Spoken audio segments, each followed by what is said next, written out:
Hello there, hello there, hello there, everybody. How the devil are we all? Happy Sunday fun day to you all. How are we all?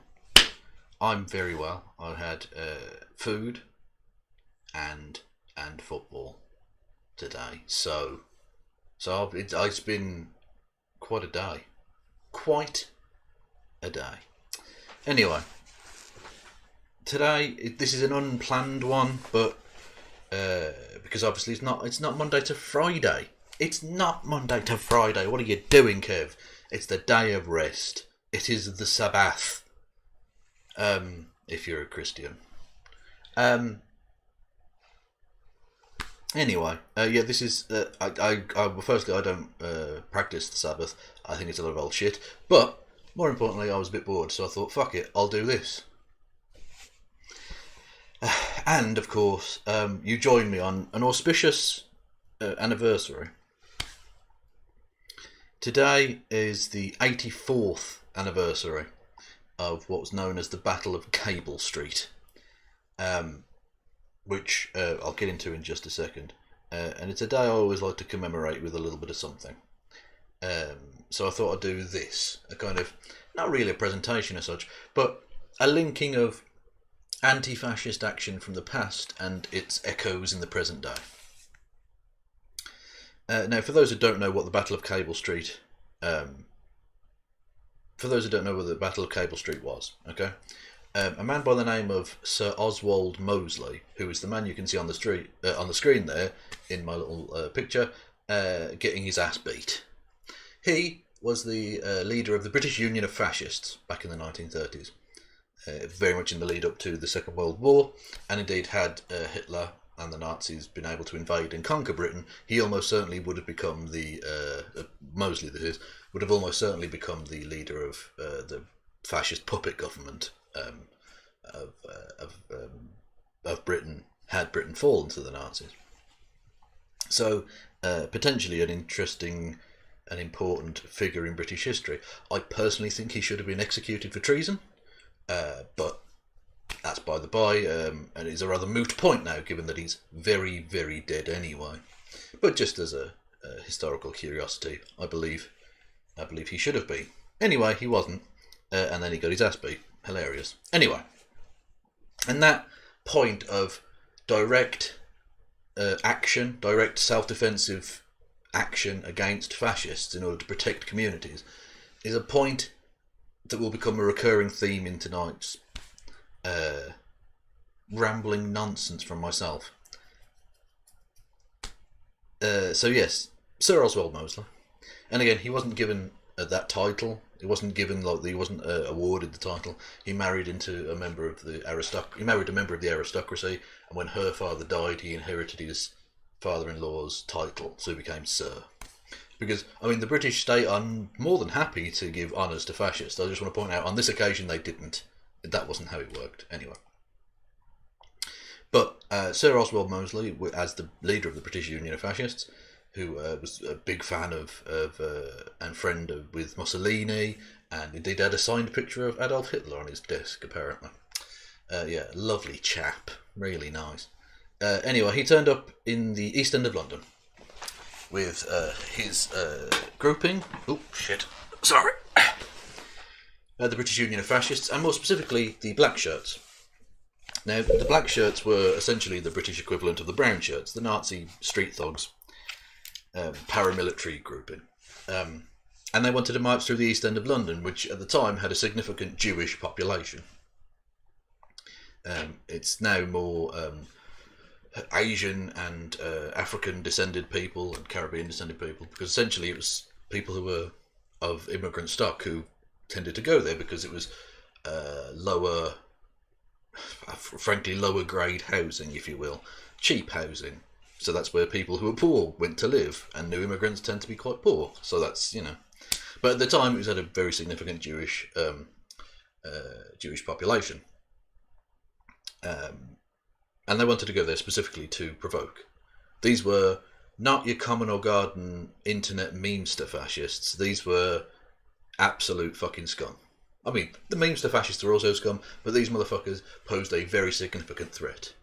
these weren't covered in Cheeto dust. These motherfuckers were wanted to be covered in Jewish blood. Just, to point that out. They wanted to go there to intimidate the Jewish population. It was domestic terrorism, there's no doubt about it. Anyway, so Mosley turned up with his black shirts. The police aided and abetted the fascists on the day, but a significant number of local residents, as well as some socialists, communists, trade unionists, turned up and beat the ever-loving shit out of the fascists. This picture you can see on the screen isn't from Cable Street. This was a few years later.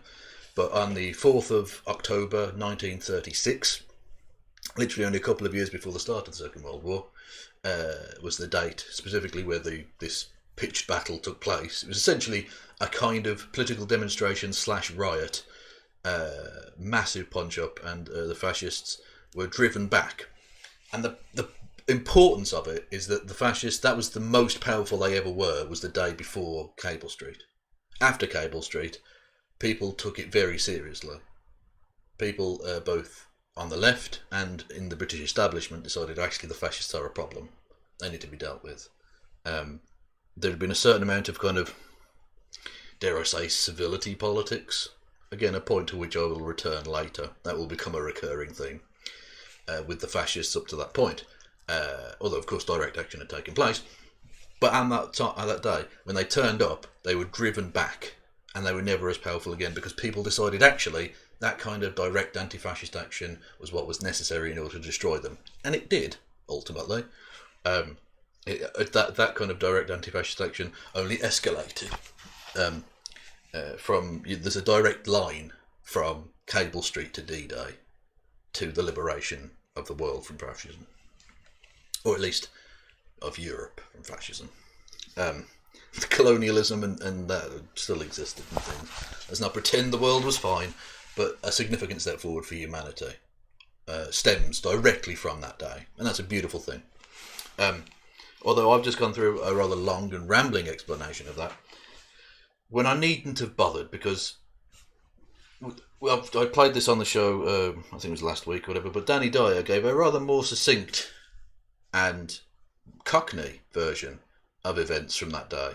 Shall we hear how he very succinctly described them? Sounds like young Harold lived with hate.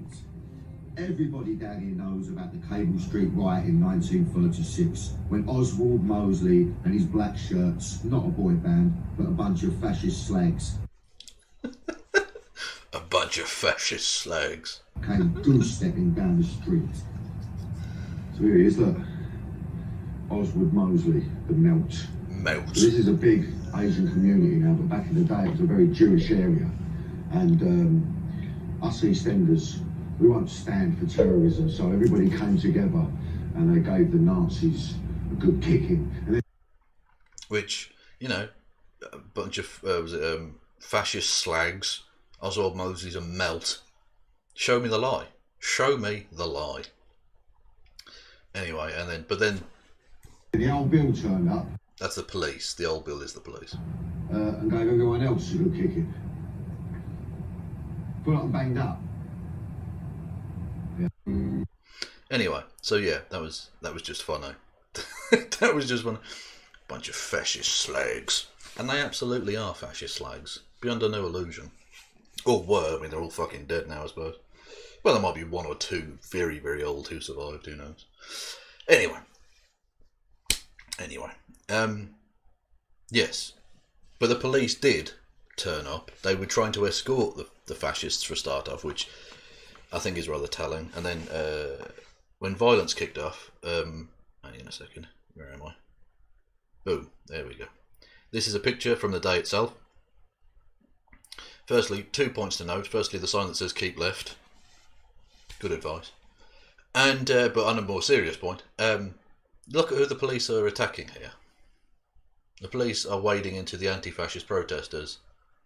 The fascists are unbothered by the police on this occasion. And on every occasion, it would appear. It's a point I think that's worth making. Both anti-fascist direct action is nothing new. When the right of today talk shit about like punching Richard Spencer, oh, punching Nazis is bad, point to history and tell them otherwise. And again, I don't endorse or condone this. For terms of service reasons, I don't endorse or condone any of this. I'm just saying there are parallels through history. I'm just pointing out a parallel from history and to the present day. That's all. Okay? Don't do violence. It is bad. Okay? Anyway, look who the police are attacking there. They're attacking the anti-fascist protesters. The anti-fascist protesters themselves and their existence and the Battle of Cable Street coming at the time that it did, in the place that it did, in the way that it did, rather puts paid to the idea of anti-fascist action being a new thing or a new threat. The same bullshit excuses that the right use today to try and undermine anti-fascist action, it's exactly the same shit they were doing back then too. The same tactics the police use of actively allying themselves, albeit indirectly. They don't come out and say, yay, fascism's awesome, because they're not idiots. But they essentially enact that through their actions, right? Allying themselves with fascist groups, protecting the fascist groups whilst attacking those seeking to protect innocent people, be they Jewish or immigrant people or gay people or whatever, right? That's not a new thing either. The police have been doing this since fascism was around. Because it's a point worth reiterating. And I know you can throw up any individuals, I'm sure there are anti-fascist police officers that exist, but police don't exist to protect minority communities. They don't even exist to protect majority communities. They exist to protect the property of the rich, not the rights of the minority. That was as true in 1936 as it is in 2020. 84 years later, nothing's changed in that regard. Which is why I would suggest we need a radical overhaul of the way in which we do society, if we're ever to actually progress. Because it's this kind of power structure which means that fascism will always keep reoccurring. Now, to be fair, there will always be fascists, but in terms of them being organised enough to be a threat, that will continue to happen whilst we have these structures in place. Just a thing worth putting out there into the ether. Now, there are a number of parallels from that to the modern world, right? It's interesting to note that anti-fascist action continues to take place in the modern world. And there are some examples of it. Again, I can't condone this because the terms of service are such that it would be terrible for me to ever say that violence would ever be acceptable, okay? Don't do violence. It's really bad, okay? It's really, really bad. You shouldn't do it, ever, okay? It's bad. Okay? Look into my eyes, look at me. Bad. Naughty. But, again, so I'm not condoning this, I'm just pointing it out as a thing that happens. This was an instance from Ireland over the last couple of days where a group called the Irish Freedom Party, note, by the way, that they will often use things like freedom in their names. Freedom, democracy, that sort of thing, because they're liars, you see? These people are fascist scum. They turned up in Ireland, and the Irish people didn't play that shit. I want to say something to you, I'm recording. Why? Say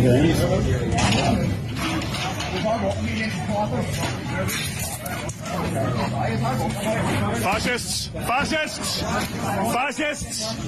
Fascists aren't welcome in Ireland! Fascists, right?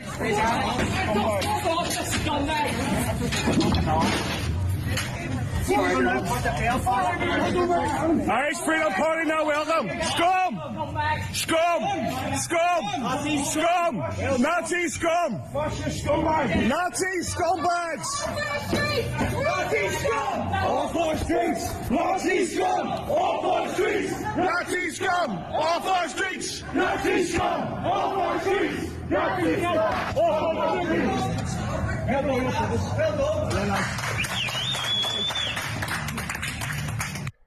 Now again, I don't condone that. Violence is always bad in all situations ever. Obviously, we're a good, friendly, liberal channel.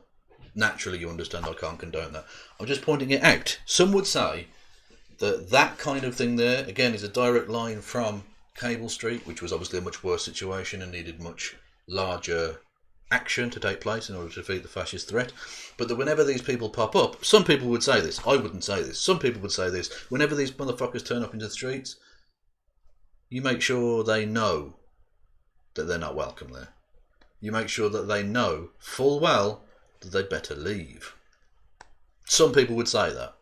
I couldn't say that. That would be bad. And that you can point, some people would say that you can point to the historic nature of the fact that, like I say, the high watermark of British fascism, or in terms of them being like a political threat, was literally the day before Cable Street. After that, it was over for them. Albeit, in hindsight, it was over for them. I'm sure the people at the time didn't feel like the fascist threat was gone or anything. And indeed, there was a whole Second World War thing that happened where fascism could very much have gotten much worse. But in terms of like a homegrown fascist threat, they were never as powerful ever again. To this point. That's, it's now this generation's turn to make sure that's the way it remains. But yeah, so you can point to these direct anti-fascist measures as ways of stopping fascism. Okay, now that's just one example. There are many others. I won't take you through all the videos or anything. But I think these are sort of the examples that I think sum up for me why these kind of anti-fascist measures are necessary, right? Because they work fundamentally. Like, I don't think it's ever okay to just randomly go and attack people for their political beliefs. But when you're advocating for like genocide and shit, at that point it becomes self-defense. It seems to me, maybe, just putting it out there. Again, not condoning violence. Violence is bad.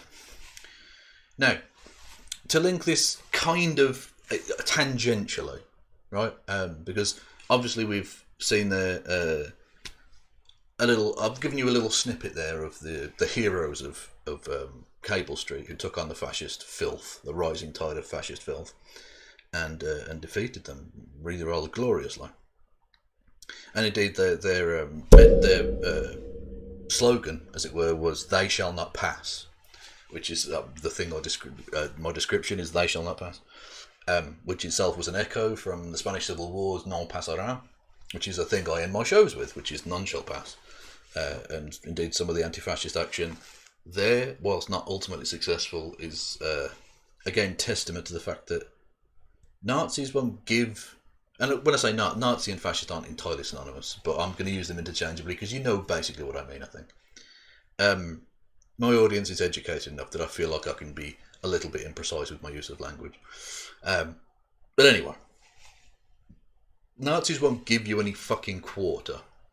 Okay? They're not going to give you points for being nice.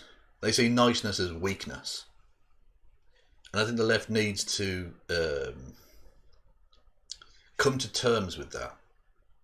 That being nicey with them isn't going to get you anywhere. And I think a lot of people on the left need to learn. Well, not just on the left, but it's sort of liberals, maybe, mostly. But there are some on the left as well that need to toughen the fuck up a little bit. I hate to be that way with people, but I think they do. A notable juxtaposition of this, or no, notable juxtaposition which shows this to me, is the optics game in America. If we can transport ourselves over the Atlantic Ocean and into the present day, to the reaction to Donald Trump, who is a fascist piece of filth, who again, we cannot call for violence, that would be terrible and bad, but has gotten ill. Okay, so that's not on anyone's fault. We're not saying you should go and inject him with illness. He's gotten ill because of his own fucking issue, right? He's punched himself in the dick. That's on him. Anyway, I have been perfectly forward about my disdain for Donald Trump to the point where I would be not unhappy if Comrade Rona were to complete the mission on this occasion. I've said before that the coronavirus missed the landing with Boris Johnson, it missed the landing with Jair Bolsonaro, but hopefully it sticks the landing on this one. Not calling for violence, not suggesting anyone do anything. I'm just saying this is a deadly disease which has killed lots of people, lots of old, sick people. Donald Trump is an old, sick man. Take from that what you will. So, the reaction to that, though, is much more interesting. For me, the reaction to things that happen is always far more interesting than the thing itself, okay? Donald Trump is ill. We know that. He's going to be in prison. He's going to be in hospital for a little while, and he'll either leave in a box or he'll leave to go and stand on a soapbox, metaphorically, and continue the election. But the reaction to it has been enormous. And actually, the slip of the tongue I made there about being in prison, fuck it, we'll go to, where's the bookmarky thing I did? Hang on, profile. Yeah, this was quite something. Where are we? Yeah, this is the presidential suite in Walter Reed Hospital, which is where he is. It's in Maryland, I believe, which is where Steve Shimes is from. So, you know. Sorry you were a little bit closer to the Orange Freak, Steve. Anyway. So these are the pictures. Look at this. This is not a hospital. This is like a palatial mansion. Right? Look at all this. I mean, look at that. Who gets a fucking massive table like that? And, oh, Jesus, he's got chandeliers. What hospital thing has chandeliers? This is madness. Anyway. So, and that's socialised medicine. He isn't paying for that. You, the American taxpayer, are paying for that, whilst he's fucking you over. And as I point out here, socialised medicine for him, death for the poor. This is genuine let them eat cake territory, right? It genuinely is. I would never, ever again, never call for any kind of violence at all. But how guillotines aren't being set up, I will not know. It's crazy to me that isn't happening. Again, not calling for that to happen. I'm just saying the fact that it hasn't happened is surprising to me, or at least odd to me. The American propaganda system is phenomenally successful. If they weren't complete human filth, I would congratulate them on that. Anyway, yeah, and by the way, before anyone gets in there, yeah, I know she didn't actually literally say let them eat cake. The point is, though, it's someone in position of enormous power and privilege who's living high on the hog whilst the rest of the poor are getting fucked over and being callous and indifferent and in fact capricious and cruel to those poor people, and the reaction from that. That's the historical story to take from that, not the fact that she probably didn't actually say those words, because I mean, who gives a fuck? The point is the royal family were cunts. That's the thing to take away from that story, not the historical inaccuracy. Anyway, so the juxtaposition between Donald Trump in his palatial hospital mansion, the reaction to that between two prominent WOMs. Yeah, that's right, I'm going there. I'm talking about WOMs tonight, just because they happen to be the people who struck my eye in this regard. There are two distinct reactions, because I understand for optics purposes that you can't do what I've done and come out and do like crab dancing memes and stuff, because, you know, or Donald Trump drinking bleach memes or whatever, because you're in public life. I'm a twat on the internet, I can say that doesn't matter. If you're in the public eye, like Joe Biden and Kamala Harris have to say, I hope he gets well, because that's just a part of the fucking game, you know, that's how it's played. But if you're not necessarily running directly against them, as is the case with Ilhan Omar, who, by the way, is becoming one of my favourite people, the fact that she annoys the right so much is in of itself delicious, but the fact that she's also a badass is pretty cool. But the juxtaposition between her reaction to it and that of Rachel Maddow is, I think, of note. So, Representative Ilhan Omar put out this statement about Trump getting COVID-19. Quote, "As someone who lost my own father to the virus and seen the pain it causes, I do not wish it on anyone. Over 200,000 people have now died while this administration actively ignores public health guidance and suppresses science. For months we have been hoping for a simple acknowledgement from the President to hear the words, 'We will get through this together,' and now we only hear those words when it is about him, not the hundreds of thousands of people who have lost their lives and the millions whose families have been touched by it because of his malfeasance." See, she starts off with, I don't want to wish it on anyone. relates it to her own story, but then instantly doesn't give them a fucking inch. Okay? The Trump administration, and indeed the Trumpist movement, have made their entire political philosophy based around malice. Pure fucking malice, hatred and capriciousness for the people they don't like. Don't give them an inch, they won't give it you back. The fact that fucking Biden has stopped doing attack ads when Trump hasn't is a sign of the kind of spinelessness that unfortunately liberalism is endemic within liberalism, and it fucking annoys me. We need to toughen the fuck up, guys.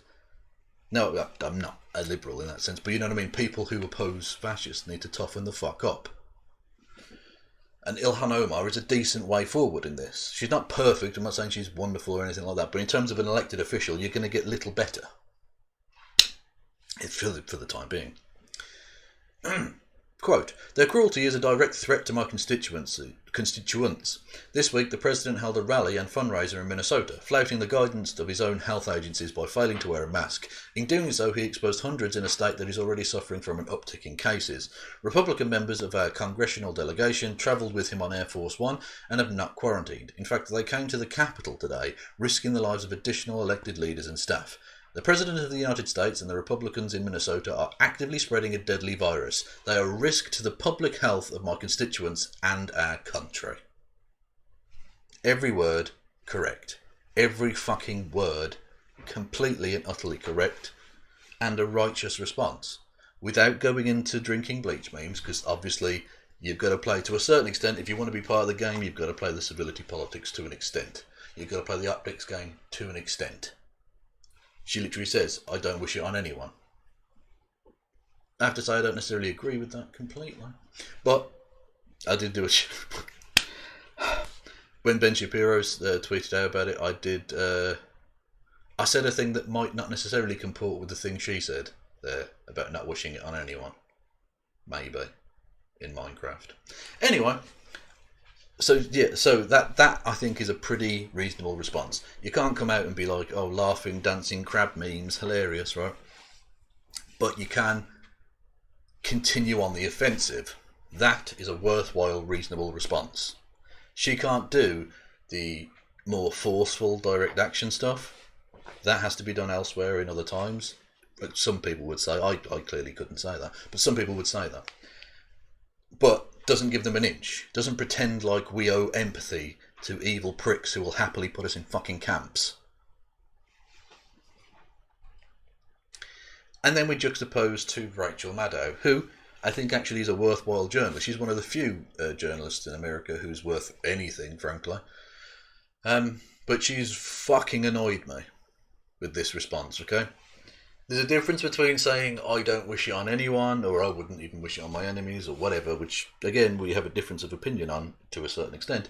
But there's a difference between that and the kind of weird bootlickery that she's engaged in the last couple of days in response to this. I know you have to play the optics game to an extent, and I'm fully prepared to give you that.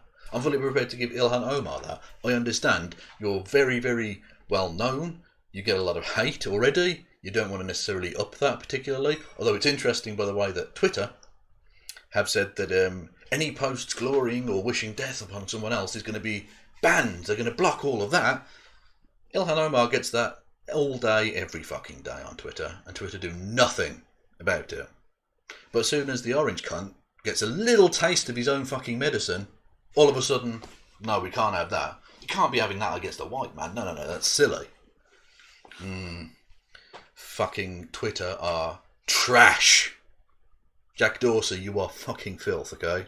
You and Zuckerberg and these other fucking pricks, these social media pricks, will look back on you and your fucking role in the rise of fascism. You fucking garbage bags.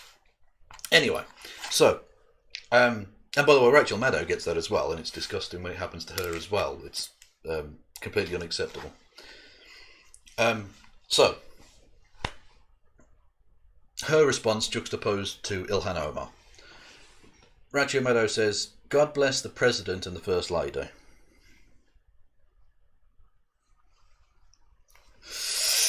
Oh, have to have to just take a little break from that for a second, because that 7-word sentence is enough that my back is up. Okay? God bless the President and the First Lady. Let's ignore the fact that she didn't capitalise President. Poor form. But also, no, not God bless those two people. Those two people are fucking scum. Okay? Did you just forget, Rachel, that the Trump administration, of which Melania has been an active and complicit part, she hasn't been making the decisions, but she's happy to do photo opportunities and try and get it re-elected. So she's in there too, okay? She's very much a part of this. The Trump administration has been stealing the reproductive organs from migrants, basically engaging in genocide on the southern border. Did you forget about that? Did you forget about the migrant children who have been stolen from their families and will never be reunited? They're just lost in the system now. Human lives just tossed asunder. Did you forget about the increased use of drone strikes? Vastly increased. I mean, I can't even believe he's managed to beat Obama on the drone strikes, but he has, by a wide margin. He's been killing people left, right and centre. Did you forget about the fact that he sold out the Kurds and allowed the Turkish army to go in there and wipe them out? Have you forgotten about all of this? Have you forgotten about the fact that he has caused the deaths of hundreds of thousands of American people by his actions and inactions? God bless him. Fuck him. And again, fuck the First Lady too. She's as complicit in this as anyone else.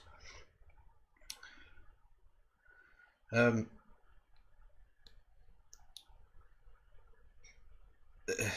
am I doing? Sorry, I was just reading the chat. Don't read the chat, Kev. Don't read the chat. You get waylaid by chatterer. I'll talk to the chat after I'm done with this. Anyway. So yeah, the first sentence is annoying.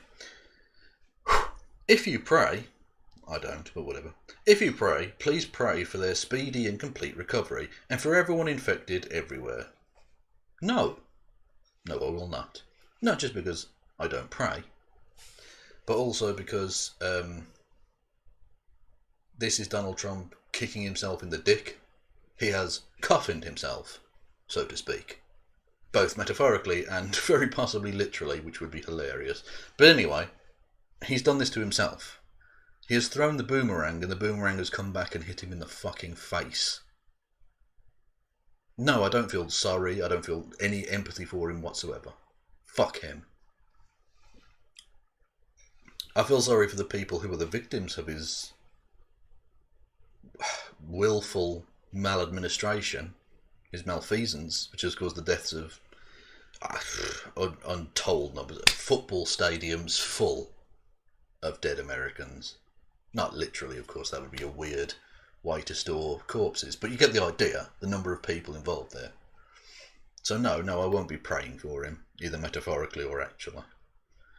This virus is horrific and merciless, correct, which is why he should have done something about it. No one would wish its wrath on anyone. Press X to doubt. We must get it spread under control. Enough. Yeah, and if he had, I might be with you on any of this. But he hasn't. He really hasn't. So no, I don't. Oh no, I don't. Fuck that up. Sorry.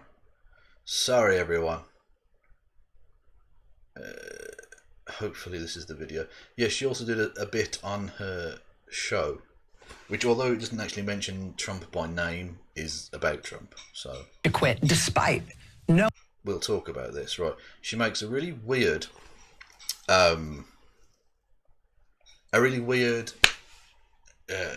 comparison, or what's the word I'm looking for? Oh fuck! I've totally forgotten what I'm looking for. Anyway, she makes a weird comparison. She puts a different story up about this, and it's unbelievably dumb. Okay, unbelievably dumb.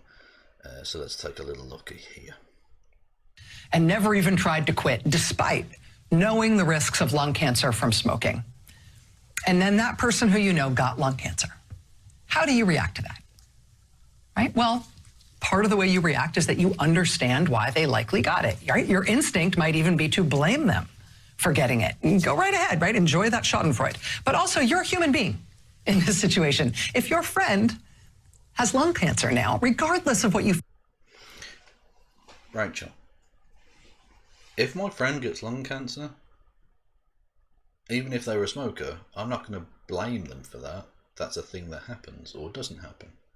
It might be their fault by their own actions or whatever, but I'm not going to do that. The difference is, Donald Trump is not my friend. Donald Trump is my enemy. The fact that you see that analogy was the word I was looking for, that analogy as remotely the same, tells me rather a lot about what the state of the quote-unquote resistance to Donald Trump is. Because you seem to have forgotten that the same person you were calling a fascist not that long ago is that person. So he's not your friend either, is he? Unless you're just doing a weird act. Which I don't think you are. I think you're just fucking wrong on this. This is an awful dog shit take. Again, I'm not expecting you to come out and do fucking crab dance memes or whatever on your show. Firstly, because that would be weird. But secondly, because you've got to play the optics game. And there's going to be like a advertiser backlash and all of that. So I understand there are pressures on you, but you don't have to come out and do this bootlicking stuff. This is shit. This is really shit. Feel about he or she, how he or she got it, right? Once you find out that they're ill, you wish and hope and try to save them, right? You get them into treatment. You help them try to survive it. Right, and the American people are already paying through the nose for Donald Trump to live in a mansion/hospital. So the fact that there are also some of them, and many people I love dearly in America who are doing this, are also laughing at him and going, I hope he dies, is fine, because again, your analogy doesn't work. They are helping him in a way that he has not helped them and would refuse to do so, because that's evil communism, unless I'm personally benefiting from it, in which case it's righteous. You'll notice that the people who say it's socialised medicine and it's communism and evil are happily saying that Trump can and should receive that kind of preferential medical treatment. Yeah, they're idiots. You move heaven and earth to cure them. That's how we do as humans, right? That's how this works. Understanding how we got here and now coping with what we have to do to try to survive it are two things that we can keep in our heads at the same time, and two things that we can keep in our soul at the same time. That's how this works too, right? Right. Okay, that's true. But you'll know that Donald Trump is in hospital, and his supporters, and indeed Rachel Maddow for some fucking reason, are asking for empathy for him. Do you know one of his actions whilst he's been in prison is A, to continue to attack lying Obama and Sleepy Joe, and I don't even know what's his adjective for Kamala Harris. I'm guessing it begins with N. Anyway,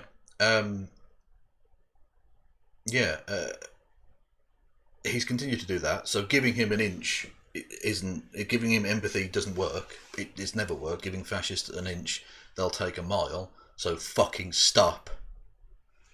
And secondly, he's decided that it was really necessary for him, whilst he's on his deathbed, to remove what was the army's plan to use gender-neutral terms, because they're, quote, ridiculous. So, just being a transphobic shitbag from his deathbed. Where's empathy getting you, Rachel? Where's this empathy taking anyone but further down the road? A road that you are aware of, because I've watched your show over the course of the Trump presidency. You're well aware of what this is, and yet you still play into it. You're better than that. You're a lot better than that. Fucking stop.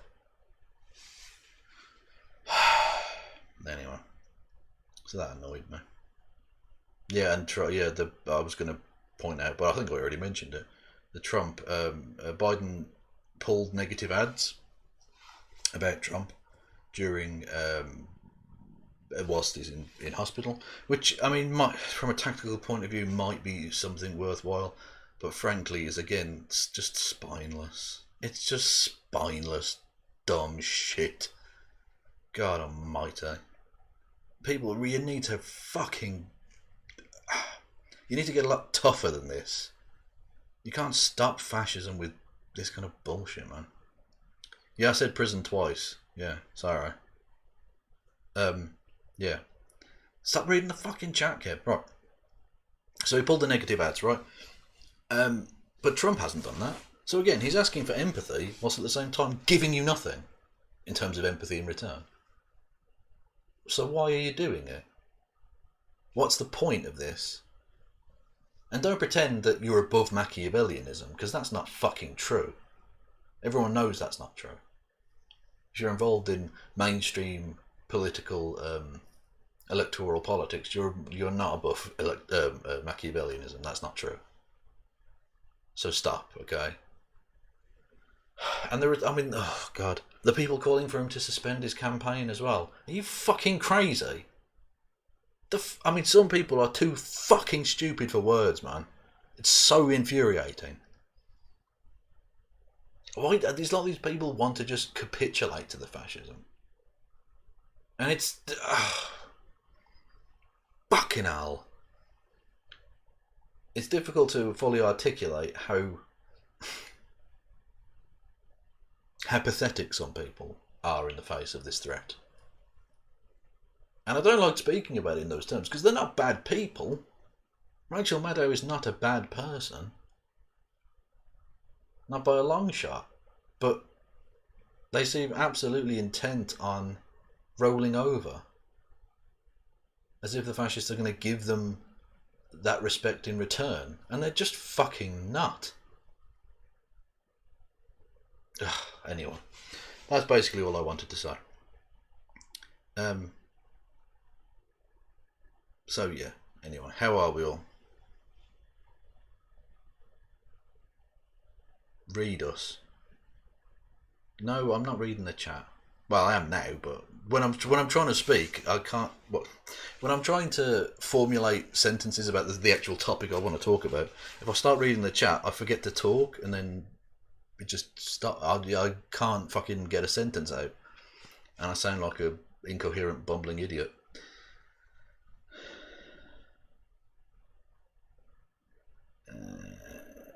She's doing the Ellen and W thing that rich people do to enlist sympathy for their class. That might be true to a degree, yeah. Yeah, Ellen DeGeneres fucking palling around with a war criminal. Fun times. Although it turns out she was a piece of shit too. Not to the extent of being a war criminal, but still. Not a good employer. Just woke up, what's happening? Donald Trump is unfortunately still very much with us.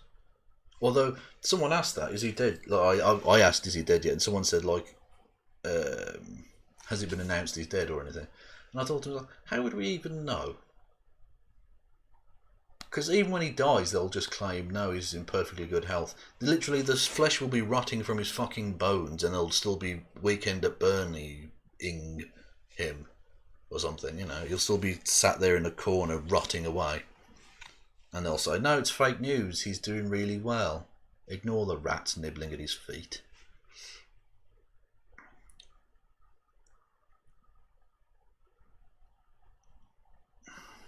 Indeed, trans rights. Oh, I mentioned the thing, didn't I? Hang on. Where are we? The problem is she's too nice to people who will never ever reciprocate. Indeed. Gunberg keeps speaking the truth at this moment. 5 complicit and deluded cocks have put 5 thumbs down. Okay. They are deluded and are suffering from historical amnesia. No, I think that's... You're giving them too much credit from saying historical amnesia. I think they know full well what it was. And they enjoy it. They want fascism to happen. They're fascists. No, I'm saying everyone who hates me is a fascist. I'm saying the people who would downvote this on the basis of me saying Cable Street was a good thing are fascists, yeah. My thoughts are with COVID after it caught Trump. Yeah, I think that's fair. Question. Everyone thought it was cool when Biden told Trump to shut up. Do you think female candidates could have gotten away with it? Like, what if Warren was the candidate? I said that. Yeah, I think that's fair, yeah. Fair question to ask. Yeah, when Biden told Trump, he said, shut up, man. I don't know, he probably sounded like a human rather than that noise I made. But that's the basic thing he said. Yeah, I think if a woman says that sort of thing, she would be seen as, like, bossy and unable to control her emotions and all that shit. Even though Trump spent the whole thing shouting over the opponent and shouting over and arguing with the fucking moderator. But women are too emotional. They lack the self-control to rule. Like, fucking hell. Yeah. So no, I don't think a woman could have gotten away with that. For all of his fault, I think the point that Bernie Sanders was making to Warren that time about a woman not getting elected in America is true. He wasn't saying a woman shouldn't be able to get elected in America. He was pointing out that practically it's much more difficult for them. Not that that's okay or that, you know, we should ignore the women on that basis. The point is that it's more difficult because of entrenched patriarchal views of things. Or at least that was my interpretation of that exchange. If he dies, his followers will get even more violent. I'm split on this. I don't know if Trump's supporters will get more violent. I go two ways with it. Either I think initially there'll be like some sort of response, some sort of thing, where his fans will react, but his fans will either react more violently in the long term. But I could also see his movement fizzling out to some extent as well. Because they've been on this streak of kind of winning when they didn't expect it. Whereas now, if he dies, like that's the end of it. Because who do they even turn to? I mean, they don't owe any fucking loyalty to Mike Pence. None of them give a fuck about Mike Pence, really. Like, the evangelicals kind of like him because he's one of them. But he's not the same person. He doesn't have the same cachet with these people. So who will they even turn to? Maybe, Tucker Carlson, maybe, I don't know. Anyway.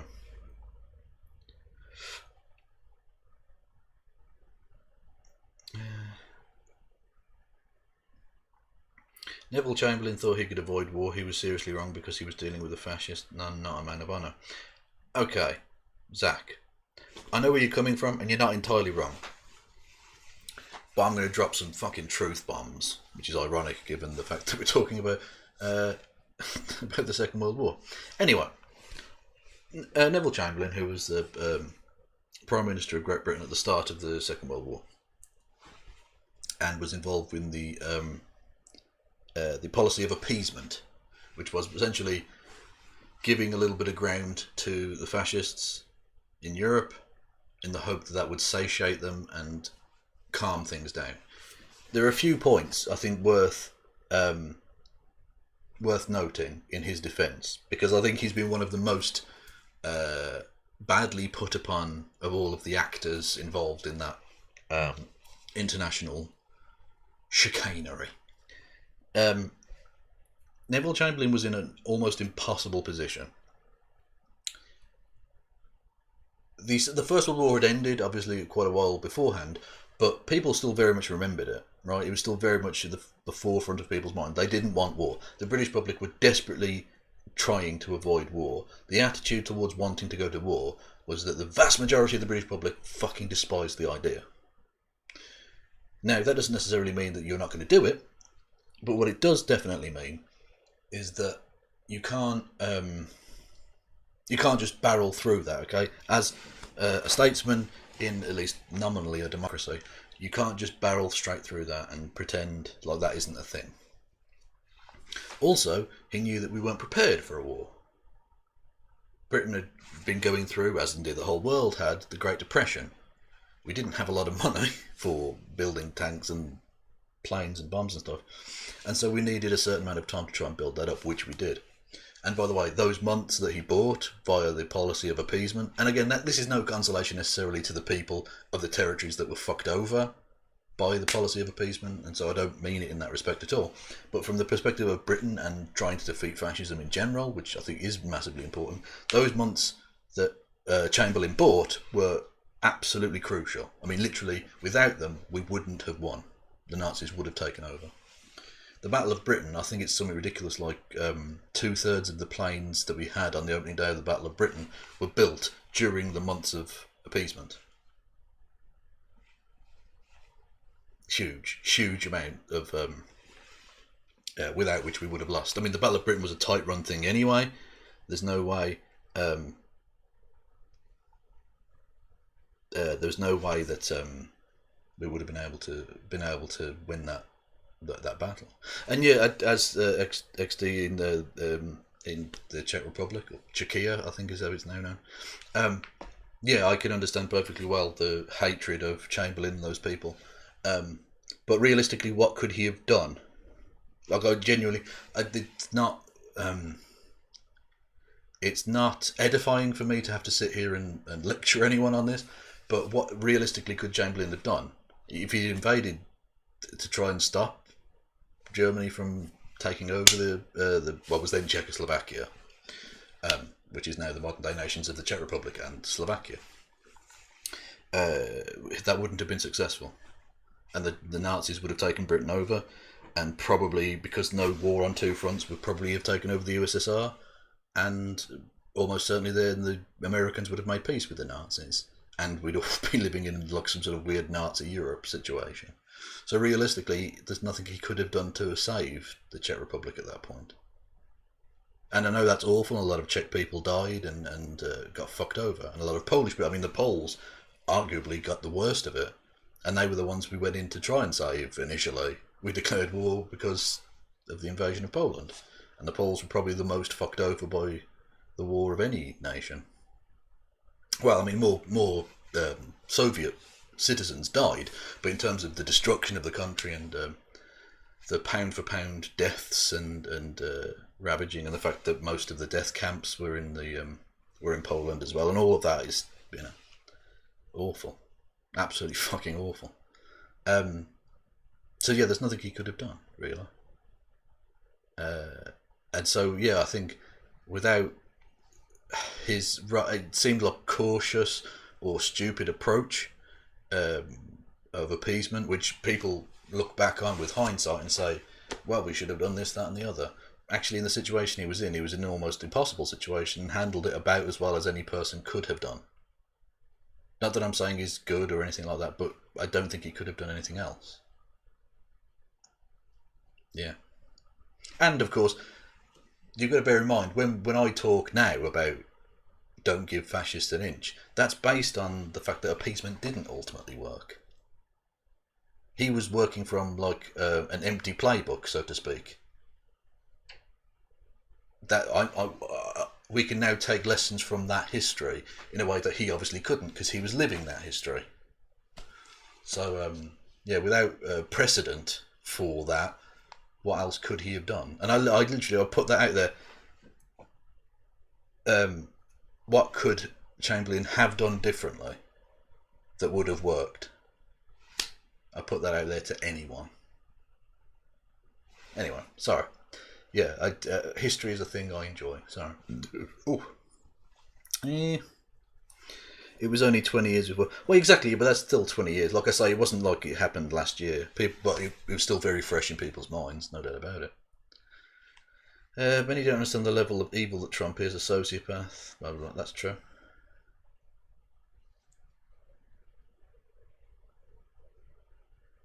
I know, AXD, I know that you could have put up there could have been more resistance to Hitler, but realistically, how was Britain going to invade and take over Nazi Germany to stop them invading Czechoslovakia? Now, they didn't necessarily have to do a deal that allowed it to happen. That's true. They sold the Czech people down the fucking river. Well, the Czechoslovak people down the river. That is absolutely true. But I'm just saying, in terms of how could he have stopped that? There wasn't a magic wand that could have prevented that from happening. Sorry, I mean, I know, look, you might seem like I'm being callous and saying, oh, it doesn't matter. I'm not saying that at all. The Czech people got fucked over. Absolutely. the Czechoslovak people got fucked over. That was what the country was at the time. Anyway, so I'm not denying that for a second. I'm just saying there was no real way that he could have done anything else.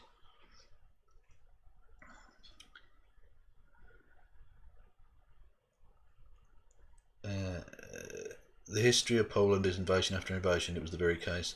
The commercial routes that connected Eastern and Western Europe by land. Yeah, and it's very flat. There aren't huge defensive advantages to Poland. There aren't massive mountain ranges or huge rivers or anything. There are rivers, obviously, and there are some hills, but it's not like the Alps. Like, it's difficult to invade Switzerland because it's a fucking mountain. Yeah, it's difficult to invade Italy because it's surrounded by sea and mountain.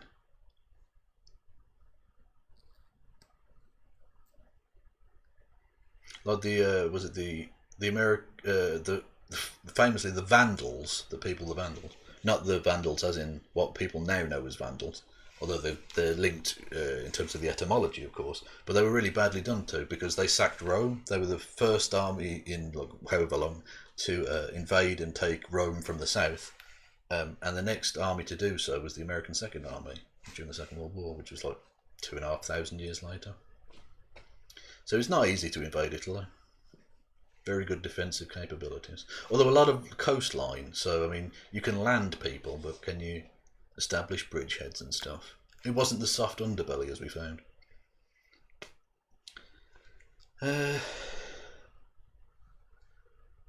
Nobody at the time could stop the Blitz. Exactly, yeah. Britain barely was able to defend itself, let alone be able to defend Czechoslovakia. I actually did a bit in my history of Birmingham on the Birmingham Blitz. People often, and rightly, look at London because London got fucked over massively. But Birmingham, my own home city, was very badly done. Bombed to fuck because we had lots of industry. Ben Burgess thinks Trump supporters would still turn out for Pence because they'd be all emotional and angry at the Libs. Thoughts on that? So, yeah, I think they'd still turn out for Pence. They'd still vote for him. That base aren't disappearing. But in terms of being fervently violent, I don't think they owe that kind of allegiance to Pence in the way they did to Trump. They'd still vote for him because the whole thing is fuck the Libs.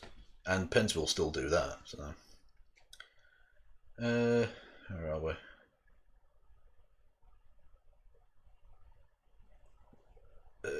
To see how that part of history gets talked about from the perspective of Chamberlain.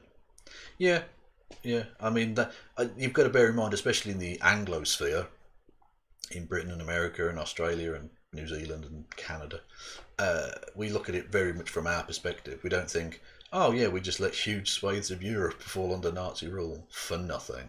Like that, yeah, it's never like talked about in that way. I've actually been watching a fantastic series called Soviet Storm, which is a Russian series, but with English. Well, I presume when it was broadcast in Russia, it was in Russian, but they've taken the audio from the voiceover and taken that out and put an English thing over. But it's still weird because all of the maps are in Russian, so you have to try and work out what cities are where based on the geography rather than the actual thing, because none of the letters look anything. It's in Cyrillic, so you know. Anyway, and it's essentially the war from the Russian perspective. And it's incredibly interesting because you don't even get taught about a lot of the Eastern Front.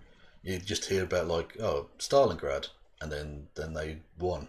That's it. That's about it, really. Whereas actually it was obviously a huge thing. Yeah, the retaking of Ukraine and the Crimea and all kinds of crazy ass stories, man, which you just never get taught about in the West because. Obviously, we can't be bigging up the Russians. We can't say the Russians were the huge part of the war or anything because, you know, Cold War propaganda. But without Zhukov and all of those people, we'd be speaking German, so to speak. Actually, we probably wouldn't be speaking German, but we'd have been controlled by the Nazis for some period of time. Possibly to this day, who knows. As a historian, I hate the dick measuring contest people have turned World War II because without the UK or the US or the USSR, winning would have been impossible. Yeah, basically, yeah, the war on two fronts was the necessary factor. because they came close on both counts, both during the Battle of Britain and during Operation Barbarossa, the invasion of the USSR, to winning. If they'd been able to concentrate on just one thing rather than having to split forces, they almost certainly would have won.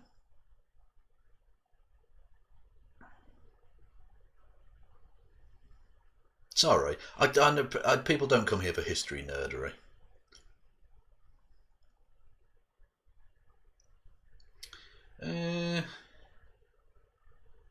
Boris Johnson made a statement a few weeks ago saying that he would put into place new measures if the case count keeps rising. What does he plan on doing? I don't know what well, Boris Johnson doesn't know what Boris Johnson is planning on doing. Boris Johnson is a fucking idiot. Like I say, coronavirus missed a trick. Missed a trick on that one.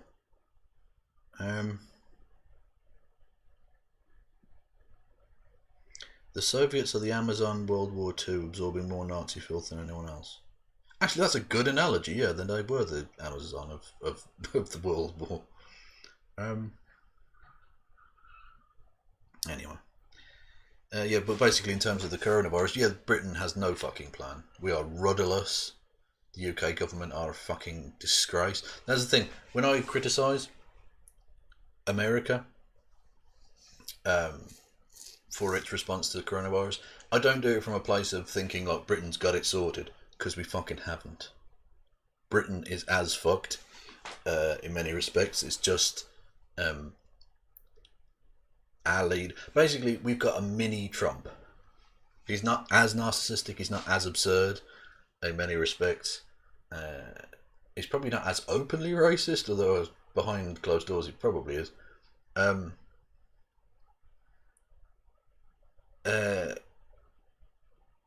But he's essentially take whatever Trump is and does and shrink it down a little bit, and that's what we've got. And so we've got a complete fuck up of a situation, but less so. But only just less so.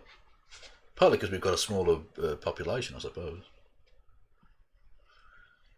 Yeah.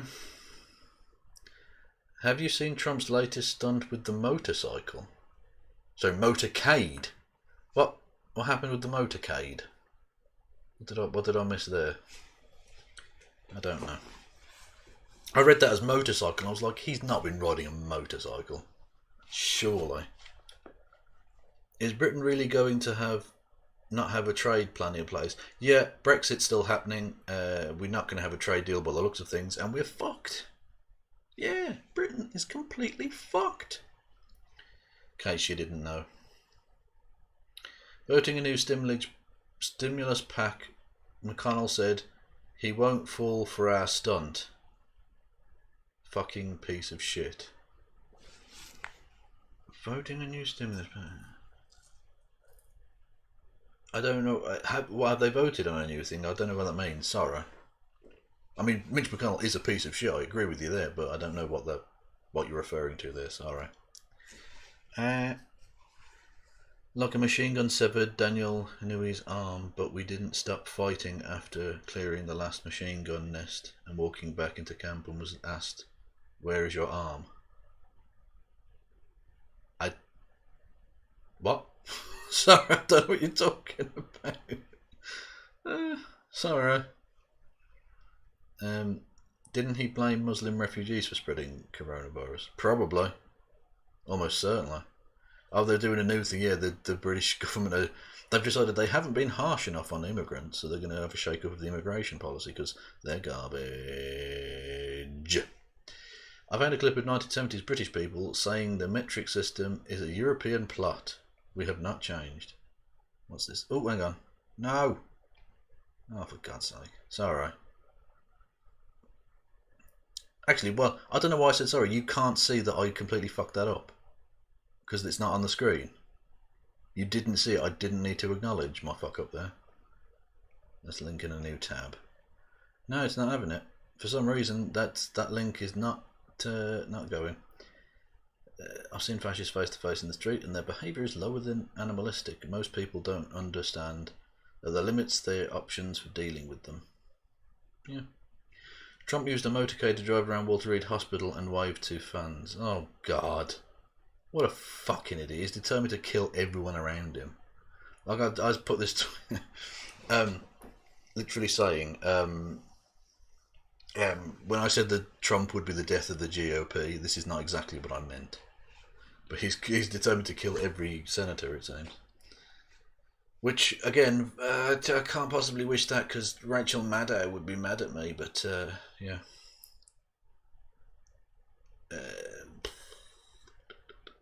Thinking that was an anti-fascist American soldier and senator from Hawaii. Guy was a badass. I'll have to look into him. What's his name? Daniel Inouye? Apologies for that pronunciation. Let's have a look.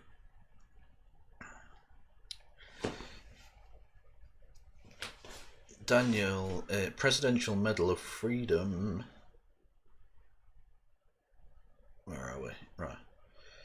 Senator from Hawaii from 1963 until his death in 2012, a member of the Democratic Party. He was President pro tempore of the United States Senate, third in the line of presidential succession from 2012 until his death, making the highest-ranking Asian American politician in U.S. history. Inouye fought in World War II as part of the 442nd Infantry Regiment. He lost his right arm to a grenade wound and received several medical decorations. Oh, badass. Okay. Good for that lad. Yeah, okay. From 63 until 2012. Jesus Christ. Yeah, fair play. Anyway, yeah. That was him. What's this? Trump. Someone linked me a Trump video. To read. The work they do is just absolutely amazing, and I want to thank them all. The nurses, the doctors, everybody here. I've also gotten to meet some of the soldiers and the first responders, and what a group. I also think we're going to pay a little surprise to some of the great patriots that we have out on the street, and they've been out there for a long time, and they've got Trump flags, and they love our country, so I'm not telling anybody but you, but I'm about to make a little surprise visit, so perhaps I'll get there before you get to see me, but I just, when I look at the enthusiasm, and we have enthusiasm like probably nobody's ever had. Our people that love the job we're doing, we have more enthusiasm than maybe anybody. He looks really so it's been... Is that just because he hasn't been able to apply fake tan in the hospital? I don't know. Very interesting journey. I learned a lot about COVID. I learned it by really going to school. This is the real school. Why didn't you know already? This has been going on for months and you're the president, you fucking idiot. Oh, God. He's only now learning about it. Fucking hell. This isn't the let's read the book school. And I get it, and I understand it. Yeah, reading books is bad. A very interesting thing, and I'm going to be letting you know about it. In the meantime, we love the USA, and we love what's happening. Thank you. Shut the fuck up, you twat. God, I fucking hate that, man. Yeah, no, I'm sorry. I'm sorry, Rachel, but I don't agree with you. I think if he died, that would be good for humanity. Just saying. Someone actually said, what would happen if Trump died? And I think they meant like from a constitutional point of view. But I responded, bring your own bottle. Yeah. Anyway, reading is for simps. Exactly. Communists read. Fuck that noise. Why does Trump talk like he's trying to suck a nipple that keeps eluding? God. I don't know. Why does he do that? That's a good question. I don't know. Anyway. But I'm glad he's now learning about it. 200,000 deaths late, but you know. Better late than never. And yeah, fuck book learning. Like, he's literally the parody of a hick, isn't he? But yeah, he was raised by a multi-millionaire and all of that. Right, so is that the link? No, the link still isn't working. Sorry. And you keep linking me this thing and it doesn't happen. Alright. No, it's not happening. Apologies.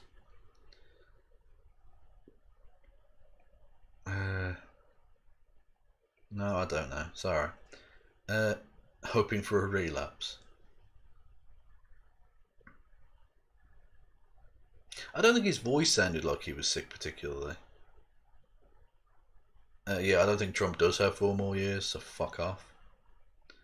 Yeah, I don't think his voice sounded particularly sick, but he just looked pale.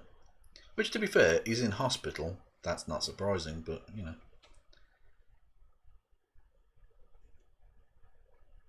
Yeah, anyway. Oh, anyway, sorry, yeah, the link works for you, does it? Maybe I have to watch it on... Hang on. I'll... 1 second. Maybe I have to... Shut up, Kev. Anyway. Oh, there it is. Right. Travel abroad a lot.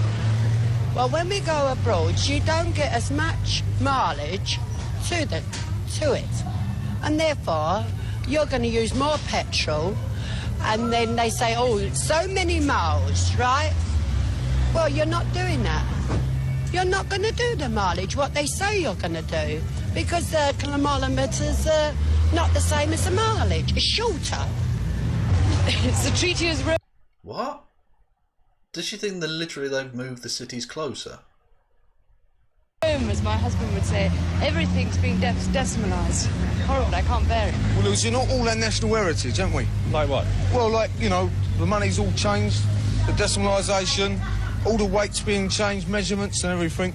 And I think, you know, we're an island on our own, you know, and let's See, there have always been cunts here. That's not new either. face it.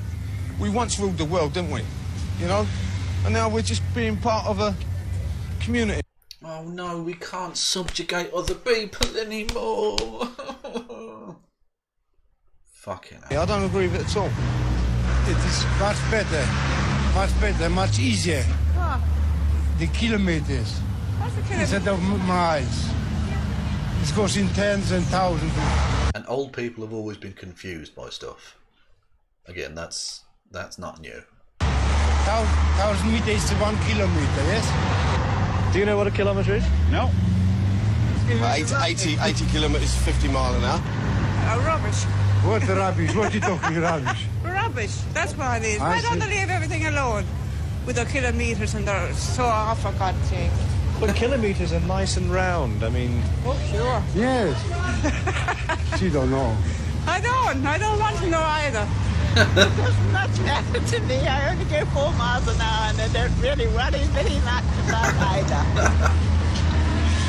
What the fuck?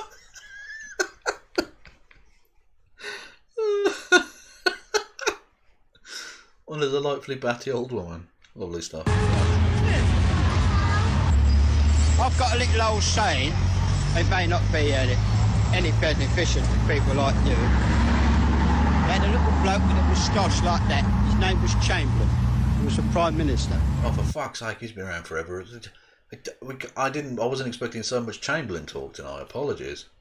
So now we're going to fight a war to make it a better land to live in. That was for me. I was 19 years of age. Did 10 years in the war. Come back here, now everybody... You did 10 years in the war? How did you manage that, you cunt? Everybody wants to change the way that I went and fought for. It ain't right. I want it as it is now. What I really sacrificed my life Hang on, you didn't fight so that the country would never change ever. That's not how any of that works. What are you talking about? for. Oh, God. Britain is... Oh, fucking hell. Britain is an infuriating place. Again, that's not new. That's not new. Oh, it's depressing. It's very depressing. I'm gonna fuck off, I think.